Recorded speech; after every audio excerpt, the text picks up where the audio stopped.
बच्चों, हम इस संसार में अपने चारों ओर अनेक प्रकार की वस्तुएं देखते हैं, तथापि किसी अंधेरे कमरे में हम कुछ भी देखने में असमर्थ हैं। जब भी हम किसी अंधेरे कमरे में होते हैं तो हम वहाँ कुछ भी चीजें नहीं देख पाते।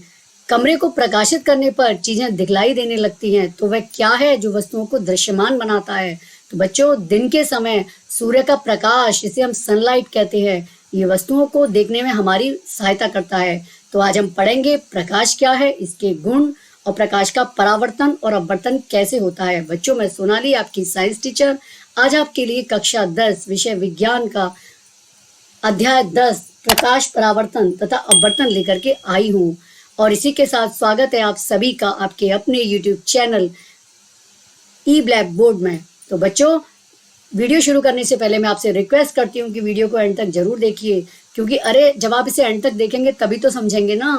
इसीलिए इसको आधा अधूरा मत छोड़िए, इसे एंड तक पूरा जरूर देखिए और समझ के अच्छे अच्छे क्वेश्चंस एग्जाम में करिए। तो बच्चों, शुरू करते हैं आज का वीडियो। प्रकाश। तो बच्चों, हम सबसे पहले जानेंगे कि प्रकाश क्या होता है, जिसे हम इंग्लिश में लाइट कहते हैं। प्रकाश एक प्रकार की ऊर्जा है। ये क्या होती है? एक प्रकार की ऊर्जा यानी कि एनर्जी होती है, जिससे हमें वस्तुएं दिखाई देती हैं। और बच्चों, प्रकाश की वजह से ही हमें वस्तुएं दिखाई देती हैं। अब आते हैं प्रकाश के गुण। प्रकाश विद्युत चुंबकीय तरंगे हैं। प्रकाश किस तरीके की तरंगे हैं? विद्युत चुंबकीय। और इसके संचरण के लिए यानी कि इसके आवागमन के लिए, इसके चलने के लिए माध्यम की आवश्यकता नहीं होती। नंबर 2, प्रकाश के मार्ग में जब कोई अपारदर्शी वस्तु आ जाती है। बच्चों, जब प्रकाश के मार्ग में कोई अपारदर्शी वस्तु यानी कि जिसके आर पार हम नहीं देख सकते या जिसके आर पार प्रकाश नहीं निकलता, तो जब कोई अपारदर्शी वस्तु इसके माध्यम बीच में आ जाएगी तो उस वस्तु की छाया प्राप्त होती है। इससे सिद्ध होता है कि प्रकाश का गमन सरल रेखीय है। इससे क्या प्रूफ होता है? इससे पता चलता है कि प्रकाश एक सीधी रेखा में चलता है। अगला है किसी समांगी पारदर्शी माध्यम। पारदर्शी माध्यम क्या होता है? जिसके आर पार देखा जा सकता है। तो किसी पारदर्शी माध्यम में प्रकाश के गमन पथ को, जो प्रकाश के चलने का मार्ग है, जो गमन पथ है इसका, उसे हम क्या कहते हैं? उसे हम प्रकाश की किरण कहते हैं। निर्वात में प्रकाश की चाल 3 × 10⁸ मीटर प्रति सेकंड होती है। तो बच्चों, निर्वात क्या है? निर्वात हम आपको आपके स्तर से बताएं कि जहां वायु नहीं होती, वह स्थान जहां वायु नहीं होती, उसे हम निर्वात कहते हैं। तो निर्वात में प्रकाश की चाल कितनी होती है? 3 × 10⁸ मीटर प्रति सेकंड होती है। आगे चलते हैं प्रकाश का परावर्तन, जिसे इंग्लिश में कहते हैं रिफ्लेक्शन ऑफ लाइट। तो क्या होता है प्रकाश का परावर्तन? आइए जानते हैं। बच्चों, जब प्रकाश की किरण का किसी पृष्ठ से टकराकर उसी माध्यम में वापस लौटने की घटना प्रकाश का परावर्तन कहलाती है। आइए इसको चित्र के द्वारा समझते हैं। ये मान लीजिए कोई परावर्तक तल है, कोई दर्पण है और इसके एक सतह पर ये पॉलिश हो रही है। तो जब प्रकाश की किरण इससे टकराती है तो टकरा करके ये इसी माध्यम में वापस लौट आती है। तो हमने यही कहा था कि प्रकाश की किरण का किसी चिकने पृष्ठ या किसी माध्यम से टकरा कर उसी माध्यम में वापस लौटने की जो घटना है, उसे हम क्या कहते हैं? उसे हम प्रकाश का परावर्तन कहते हैं। यही हमने बताया था कि प्रकाश की किरण का किसी पृष्ठ से टकराकर उसी माध्यम, बस हमें ये ध्यान रखना है कि उसी माध्यम में वापस लौटेगी, ये उसी माध्यम में वापस लौटने की घटना प्रकाश का परावर्तन कहलाती है। अब आते हैं परावर्तन के नियम। बच्चों, परावर्तन के 2 नियम होते हैं। हम परावर्तन के नियम जानने से पहले आपको कुछ चीजें बताते हैं। ये देखिए, जो प्रकाश की किरण आकर के इस चिकनी सतह या दर्पण से टकराई थी, उसे हम आपतित किरण कहते हैं। जो आकर टकराई थी उसे हम क्या कहते हैं? आने वाली किरण को आपतित किरण।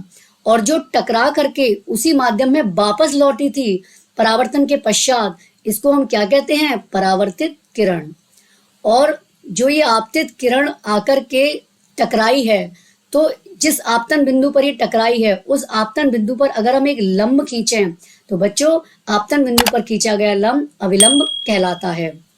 और ये जो आपतित किरण है और अविलंब, इसके बीच में जो कोण बन रहा है, ये वाला कोण आई जिसको हम दिखा रहे हैं, इसको हम आपतन कोण कहते हैं। इसे हम क्या कहते हैं? आपतन कोण। इसी तरीके से अविलंब और परावर्तित किरण के बीच में जो कोण बन रहा है, जिसे हम आर से दिखा रहे हैं, उसे हम परावर्तन कोण कहते हैं। तो हमने जाना जो किरण आकर टकराई है आपतित किरण, और टकराने के पश्चात परावर्तन के पश्चात जो लौटी है उसी माध्यम में उसे परावर्तित किरण, और आपतन बिंदु पर जो लंब खींचा गया है उसे अविलंब कहते हैं। और आपतित किरण और अविलंब के बीच का कोण आपतन कोण, और परावर्तित किरण और अविलंब के बीच का कोण परावर्तन कोण कहलाता है। अब हम ये सारी किरणें जान गए कि किस किरण को क्या कहते हैं, किस कोण को क्या कहते हैं। अब हम परावर्तन के नियम आसानी से समझ पाएंगे। तो आइए देखते हैं क्या है परावर्तन के नियम। पहला है आपतन कोण परावर्तन कोण के बराबर होता है। ये देखिए, ये जो आपतन कोण है जिसको हम कोण आई से दिखा रहे हैं, ये किसके बराबर होता है? परावर्तन कोण के। यानी कि परावर्तन कोण कितना है? आर। तो कोण आई बराबर कोण आर, यानी कि आपतन कोण बराबर परावर्तन कोण। ये क्या है? परावर्तन का पहला नियम। मान लीजिए आपतन कोण का मान 40 डिग्री है, तो परावर्तन कोण का मान भी कितना होगा? 40 डिग्री ही होगा। अगला है आपतित किरण और दर्पण के आपतन बिंदु पर अविलंब और परावर्तित किरण, तीन चीज हो गई। क्या क्या? आपतित किरण, आपतन बिंदु पर अविलंब और परावर्तित किरण, ये सभी एक ही तल में होते हैं। ये देखिए, आपतित किरण और आपतन बिंदु पर अविलंब और ये परावर्तित किरण, ये तीनों क्या है बच्चों? एक ही तल में है। तो ये क्या कहलाएगा? ये परावर्तन का दूसरा नियम है। अब आते हैं प्रतिबिंब। प्रतिबिंब क्या होता है? अभी हम आगे दर्पण पढ़ेंगे, तो दर्पण में बार बार प्रतिबिंब शब्द आएगा, तो समझते हैं प्रतिबिंब क्या है। तो बच्चों, प्रतिबिंब वहां बनता है जिस बिंदु पर कम से कम दो परावर्तित किरणें प्रतिच्छेदित करती हैं। मान लीजिए कोई वस्तु है और अगर वो दर्पण के सामने रखी है, तो इसका प्रतिबिंब बनने के लिए कम से कम दो परावर्तित किरणों का प्रतिच्छेदित होना जरूरी है।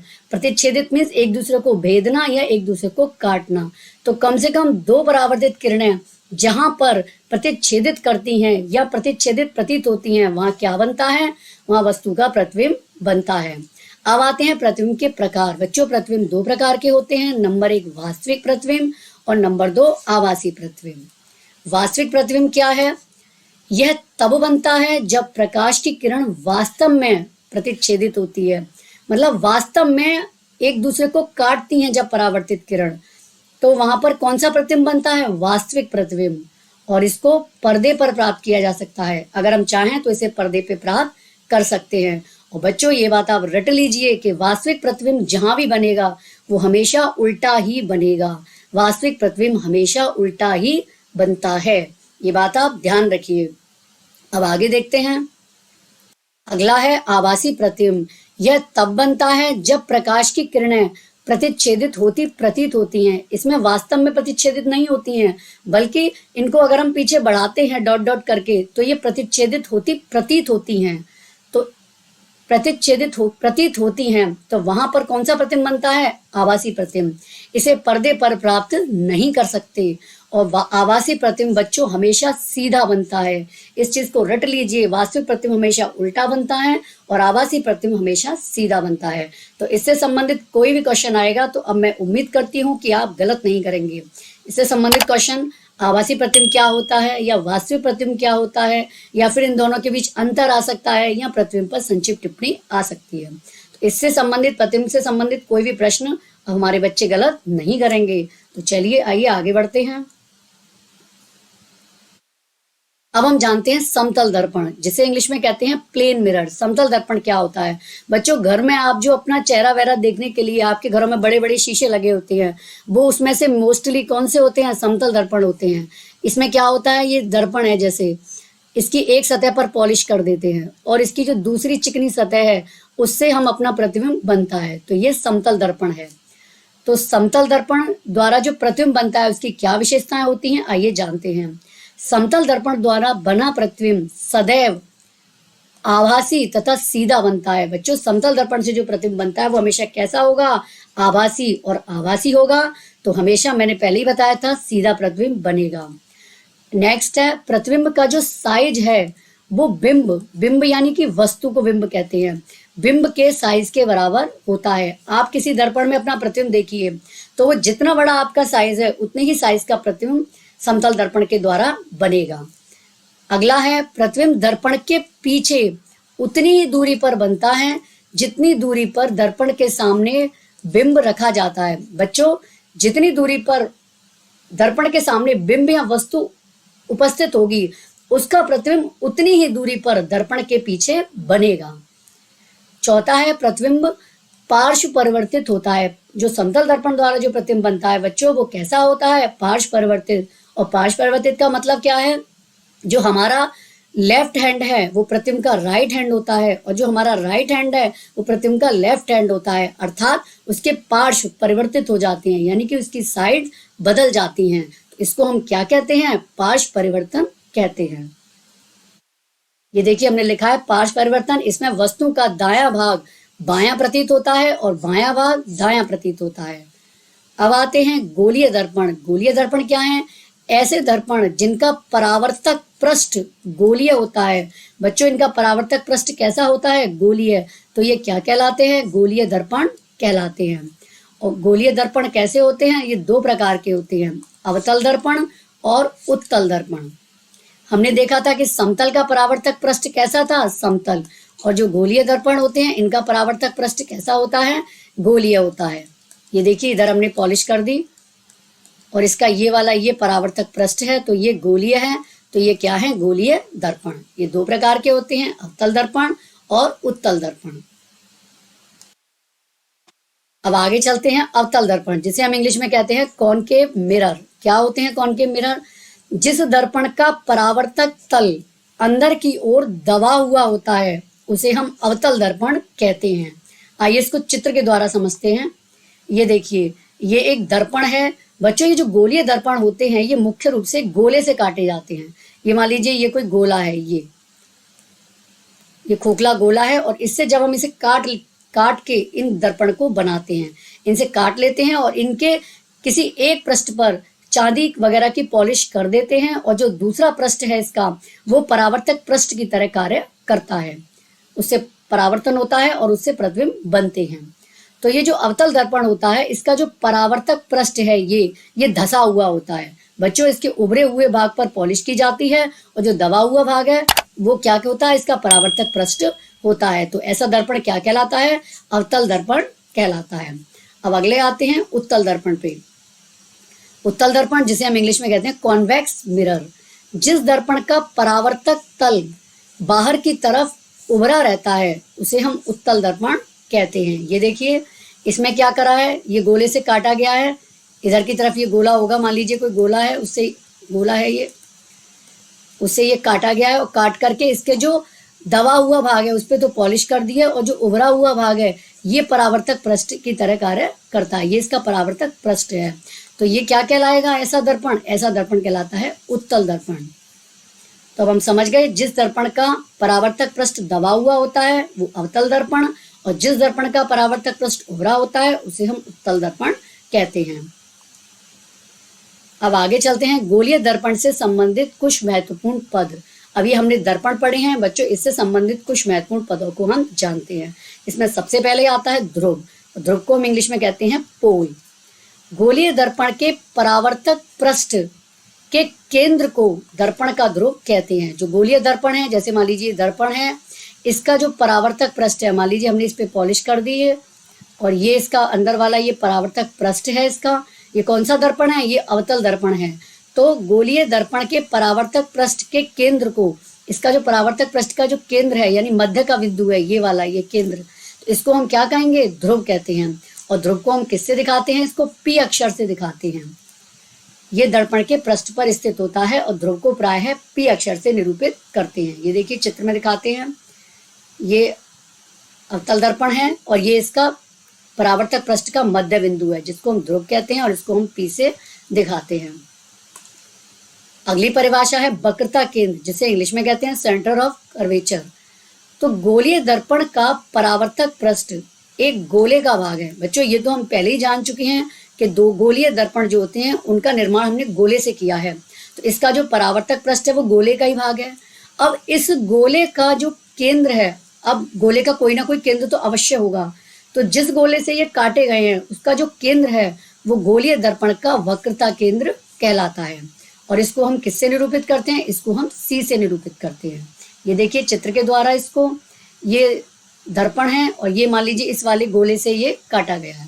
ये पूरा गोला था ये, और गोले से इतना भाग हमने काट लिया और इस पर ये पॉलिश कर दिया है। तो इस गोले का जो केंद्र है ये सी जो है ये क्या कहलाता है? ये गोले का केंद्र सी, ये वक्रता केंद्र कहलाता है, जिसे हम क्या कहते हैं? वक्रता केंद्र। और इसको हम सी से निरूपित करते हैं। और ये पी क्या है? पी है ध्रुव। अब आगे चलते हैं। वक्रता त्रिज्या, जिसे हम इंग्लिश में कहते हैं रेडियस ऑफ कर्वेचर। गोलीय दर्पण का परावर्तक पृष्ठ जिस गोले का भाग है उसकी त्रिज्या, ये भी हम अभी जान चुके हैं कि गोलीय दर्पण गोले से ही बनते हैं। तो जिस गोले से इसको बनाया गया है उसकी जो त्रिज्या है वो दर्पण की वक्रता त्रिज्या कहलाती है, और इसको हम कैपिटल आर से निरूपित करते हैं। ये देखिए चित्र में देखते हैं इसको। ये जो गोलीय दर्पण है ये इस गोले का भाग है, और इसकी जो त्रिज्या है यानी कि इसके केंद्र से और ये इसकी ये परिधि तक की दूरी है, ये क्या कहलाएगी? वक्रता त्रिज्या, जिसको हम किससे दिखा रहे हैं? आर से। ये आर क्या है? वक्रता त्रिज्या। वक्रता त्रिज्या। अब आगे देखते हैं। मुख्य अक्ष, जिसे हम इंग्लिश में कहते हैं प्रिंसिपल एक्सिस। वक्रता केंद्र सी तथा दर्पण के ध्रुव पी को मिलाने वाली रेखा गोलीय दर्पण का मुख्य अक्ष कहलाती है। जैसे मान लीजिए दर्पण है, ये इसका ध्रुव पी है और ये वक्रता केंद्र सी है, तो सी और पी यानी कि वक्रता केंद्र और ध्रुव को मिलाने वाली जो रेखा है बच्चों, वो क्या कहलाती है? वो मुख्य अक्ष कहलाती है। ये देखिए चित्र में देखते हैं इसको। ये सी है और ये ध्रुव पी है, और इसको मिलाने वाली ये जो रेखा है ये क्या कहलाएगी? ये मुख्य अक्ष कहलाएगी। अब आते हैं मुख्य फोकस। मुख्य फोकस क्या है? गोलीय दर्पण के मुख्य अक्ष के समांतर आपतित किरणें, मतलब गोलीय दर्पण है, मान लीजिए ये कोई दर्पण है, इसकी हमने इधर ये पॉलिश कर दी, तो कौन सा दर्पण बन गया? ये अवतल दर्पण बन गया। तो इसका ये क्या है? ये ध्रुव पी है और ये इसका मुख्य अक्ष है। तो मुख्य अक्ष के समानांतर जितनी भी किरणें आएंगी ये देखिए, तो वो कह रहा है कि गोलीय दर्पण के मुख्य अक्ष के समानांतर आपतित किरणें, यानी कि मुख्य अक्ष के समानांतर जितनी भी किरणें आकर के इस दर्पण पे गिरेंगी, तो गोलीय दर्पण द्वारा परावर्तित होकर मुख्य अक्ष पर जिस बिंदु पर मिलती हैं, तो ये गोलीय दर्पण द्वारा परावर्तित होकर बच्चों एक बिंदु पर जाकर के ये सारी किरणें समांतर वाली मिल जाएंगी। तो जिस बिंदु पर मिलती हैं या मिलती हुई प्रतीत होती हैं उसे गोलीय दर्पण का मुख्य फोकस कहते हैं। आइए इसको चित्र के द्वारा और समझते हैं। ये देखिए, ये अवतल दर्पण है, ये इसका मुख्य अक्ष है, ये ध्रुव और केंद्र को मिलाने वाला ये मुख्य अक्ष है, और इसके समानांतर ये किरण आई है, ये आई है और ये नीचे आई है।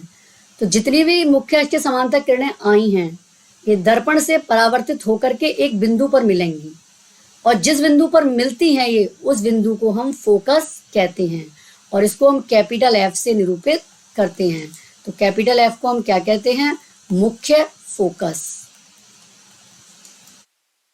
अवतल दर्पण की बात करें तो ये देखिए, इसमें भी मुख्य अक्ष के समानांतर जो किरणें आई हैं वो जब परावर्तित होकर के एक बिंदु पर मिलती हुई प्रतीत होंगी। ये देखिए, एक बिंदु से निकलती हुई प्रतीत हो रही है ये यहाँ पर।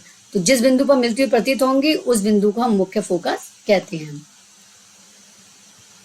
तो जो दर्पण का मुख्य फोकस, इसका अवतल दर्पण का जो मुख्य फोकस है ये इसके परावर्तक पृष्ठ की साइड होता है, और उत्तल दर्पण का मुख्य फोकस दर्पण के पीछे होता है। अब आगे देखते हैं फोकस दूरी। फोकस दूरी क्या है?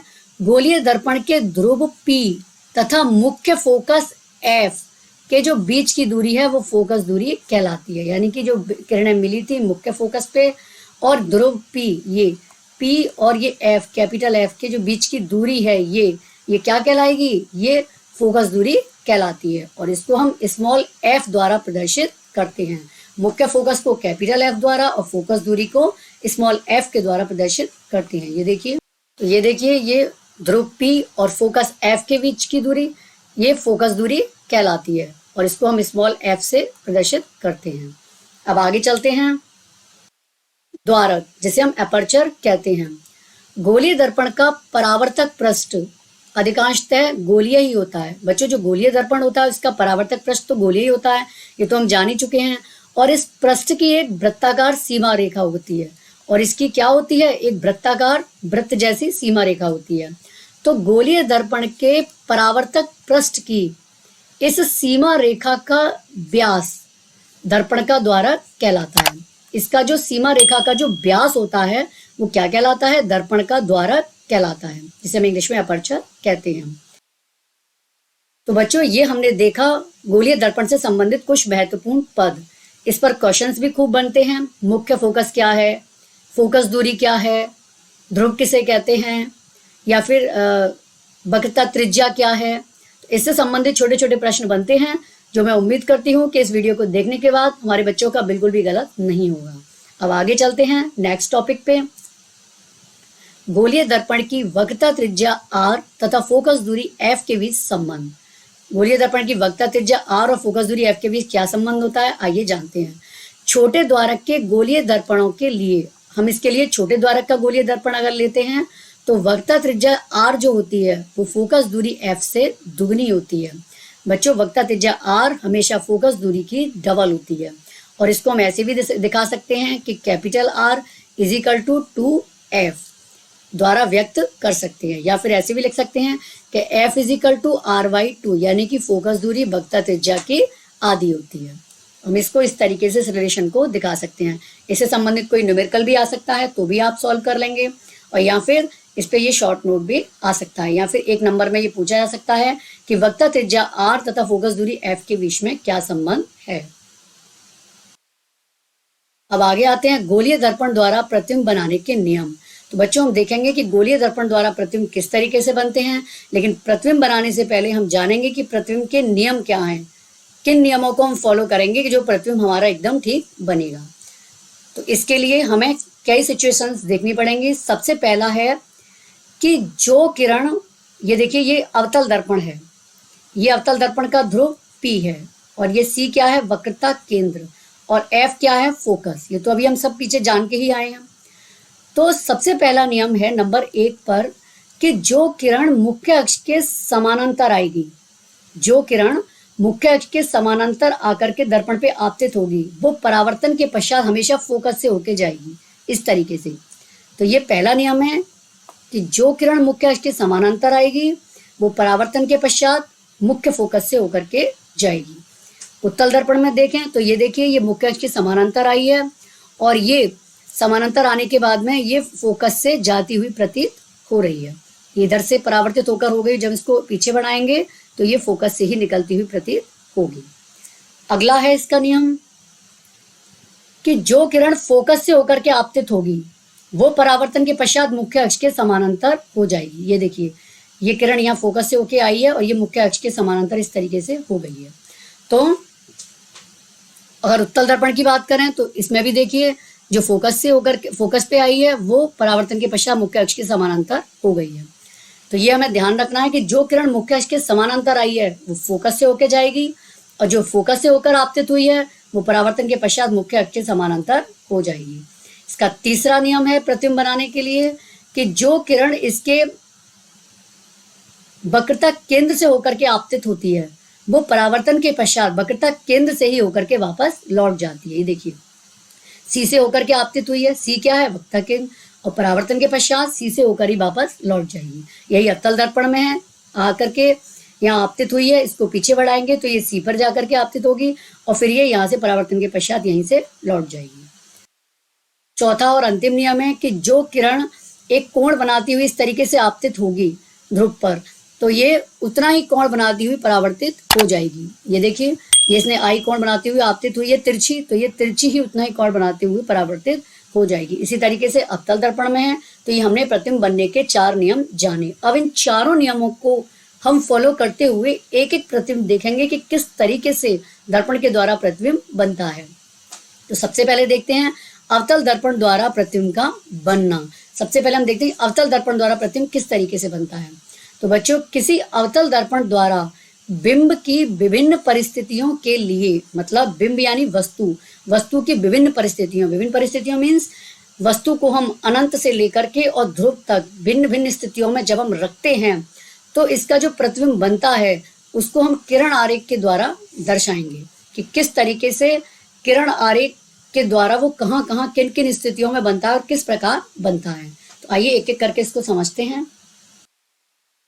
सबसे पहला है जब बिंब या वस्तु अनंत पर हो। पहले में वस्तु की स्थिति सबसे पहले क्या है कि जो बिंब है या वस्तु है वो कहाँ पर है, अनंत पर है। ये देखिए वस्तु है, इसको हम एक एरो के द्वारा दर्शा रहे हैं और इसका ये जो एरो का ये जो हेड है इसको ये सीधा है, इसका मतलब वस्तु सीधी रखी है। तो ये देखिए यहाँ से जो किरणें चल रही हैं, ये पहली किरण ये मुख्य अक्ष के समानांतर आपतित हुई है, तो ये कहाँ से होके जाएगी, फोकस से। और ये अनंत पर है, बहुत दूर है, तो ये भी समानांतर किरण आई है, ये भी फोकस से जाएगी। यानी कि ये किरणें परावर्तन के पश्चात सब फोकस से होके जा रही हैं, यानी कि दो किरणें कहाँ प्रतिच्छेदित हो रही हैं, फोकस पर। तो इसका प्रतिबिंब कहाँ बनेगा बच्चों, फोकस पर। तो जब वस्तु अनंत पर हो तो इसका प्रतिबिंब फोकस पर, फोकस एफ पर अत्यधिक छोटा बिंदु साइज फोकस एफ पे बनेगा और बहुत छोटा बनेगा बिंदु जैसे साइज का। और कैसा होगा, वास्तविक एवं उल्टा बनता है।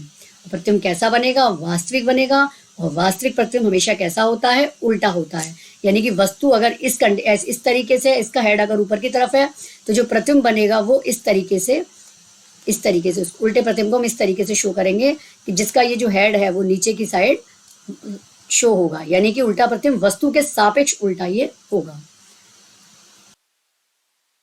दूसरी कंडीशन है जब बिंब या वस्तु अनंत एवं वक्रता केंद्र सी के मध्य हो। इसमें वस्तु कहाँ पर है, अनंत और वक्रता केंद्र सी के मध्य। ये देखिए वस्तु है, तो इससे वही हम नियम फॉलो करेंगे। सबसे पहले इससे एक मुख्य अक्ष के समांतर किरण जाएगी जो परावर्तन के पश्चात कहाँ से निकलेगी, फोकस से। अगली किरण वक्रता केंद्र सी से होकर के जाएगी और वो परावर्तन के पश्चात सी से ही लौट जाएगी। और ये किरणें कहाँ प्रतिच्छेदित हो रही हैं, यहाँ पर। तो यहाँ से जब हम इस पर ये लंब डालेंगे तो वस्तु का प्रतिबिंब हमें यहीं पर ये बनेगा। तो ये वस्तु के सापेक्ष बच्चों कैसा बन रहा है, उल्टा बन रहा है।